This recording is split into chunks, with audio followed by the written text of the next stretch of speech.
Hi అండి. ఈరోజు వీడియోలో రాగి పిండితో రెసిపీ చూపించబోతున్నాను. రాగి పిండితో అప్పాలు.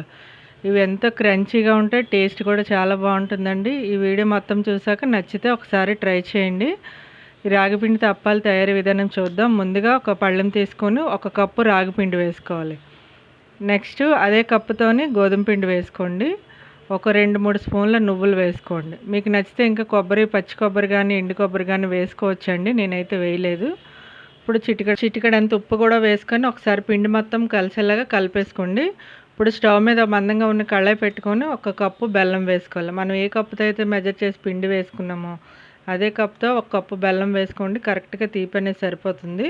ఇప్పుడు ఒక పావు కప్పు వాటర్ వేసుకొని బెల్లం కరిగే వరకు కరగనివ్వాలి. ఇటువంటి పాకం రానవసరం లేదండి, బెల్లం కరిగితే సరిపోతుంది. ఇప్పుడు యాలకుల పొడి వేసుకోవాలి. కొద్దిగా పంచదారలో యాలకులు వేసి దంచానండి, అందువల్ల తెల్లగా కనిపిస్తుంది. యాలకుల పొడి వేసుకొని స్టవ్ ఆఫ్ చేసుకోవాలి. ఇప్పుడు ముందుగా కలిపి పెట్టుకున్నాం కదా, ఆ పిండిలోని వేసేసుకోవాలి. ఈ పాకం అనేది వేసేసుకొని ఎక్కడ ఉండలు లేకుండా మన చేతికి పెట్టడానికి అవ్వదు కదండి, నేను ఇప్పుడు అట్లపొలతో కలుపుతున్నాను అనమాట. ఇలా మొత్తం అంతా కలిసేలాగా కలుపుకోవాలి. ఇలా కొద్దిగా నెమ్మదిగా కలుపుకోండి, ఎందుకంటే చాలా వేడిగా ఉంటుంది. జస్ట్ వేసిన వెంటనే ఉండలు కట్టేస్తుంది అనమాట. అందువల్ల కలిపేసుకొని ఒకసారి ఇప్పుడు చేయి పెట్టే వీలుంటే చేతితో కలుపుకోండి. మనం వేసిన క్వాంటిటీకి ఇంకా కొద్దిగా వాటర్ అనేది పడుతుందండి. ఇది మొత్తం అంతా కలిపేసుకున్న తర్వాత వాటర్ పడితే అప్పుడు కొద్దిగా వేసుకుంటే సరిపోతుంది అనమాట. ఇప్పుడు వేడి తగ్గిందండి. ఇప్పుడు బాగా ప్రెస్ చేస్తూ కలుపుకోవాలి, ఎందుకంటే రాగిపిండి జిగురు ఉండదు కదండి, గోధుమ పిండి వేసాం కదా. సరే మొత్తం రెండు కలిసేలాగా కలుపుకోవాలన్నమాట. చేతితో బాగా మర్దన చేసినట్టు కలిపేసుకొని ఇప్పుడు కొద్దిగా వాటర్ చిలకరించుకుంటే సరిపోతుంది.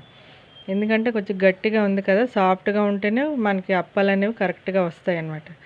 సరే బాగా కలిపేసుకొని ఇప్పుడు ఈ విధంగా ఉండాలన్నమాట. మీకు ఈ విధంగా ఉంటే సరిపోతుందండి.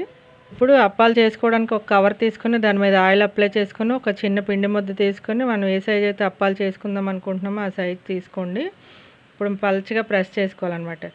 ఇంత పల్చగా ఉంటేనే చక్కగా అప్పాలు అనేవి వేగిన తర్వాత కూడా మనకి క్రంచీగా ఉంటాయి, తినడానికి కూడా టేస్ట్ బాగుంటుంది. ఇప్పుడు డీప్ ఫ్రైకి సరిపడా ఆయిల్ పెట్టేసాను. ఆయిల్ బాగా వేడైందండి. వేడిగా ఉన్నప్పుడే వేసుకోవాలి. ఒక్కొక్కటి వేసుకొని కొద్దిగా వేగిన తర్వాత నెక్స్ట్ అవి వేసుకోవాలన్నమాట. అన్నీ ఒకేసారి వేసేస్తే విరిగిపోయే ఛాన్స్ ఉంది, ఎందుకంటే మనం రాగి పిండితో చేస్తున్నాం కాబట్టి. ఇప్పుడు ఇది వేగిపోయింది, పొంగినట్టుగా పైకి వచ్చింది కదా. ఇప్పుడు నెక్స్ట్ ఇంకొకటి వేస్తాను. వేసేసి ఒకటి వేసిన తర్వాత ఒకటి తీసేస్తూ ఉంటే సరిపోతుంది అనమాట. నేను అన్ని అప్పాలు అలాగే చేసేసానండి. నేను తీసుకున్న క్వాంటిటీకి నాకు 25 అప్పాలు అనేవి వచ్చాయి.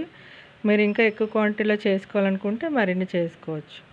ఇందులో ఇంకా మీరు పచ్చి కొబ్బరి కానీ ఎండు కొబ్బరి కానీ కూడా వేసుకొని చేసుకోవచ్చండి. ఎక్స్ట్రా టేస్ట్ అనేది బాగుంటుందన్నమాట. ఇప్పుడు మొత్తం అన్నీ నేను చేసేసాను. ఇప్పుడు చల్లారిన తర్వాత నేను ప్లేట్లో పెడతాను. చూడండి, ఈ రాగిపిండితో అప్పాల వీడియో మీకు నచ్చిందని అనుకుంటున్నాను. ఈ వీడియో మీకు నచ్చితే లైక్ చేయండి, షేర్ చేయండి. మరిన్ని వీడియోస్ కోసం ఛానల్ సబ్స్క్రైబ్ చేయండి, పక్కనే ఉన్న బెల్ ప్రెస్ చేయండి. మేము ఏ వీడియో అప్లోడ్ చేసినా నోటిఫికేషన్ వస్తుంది, ముందుగా మీరే చూడొచ్చు. Thank you for watching.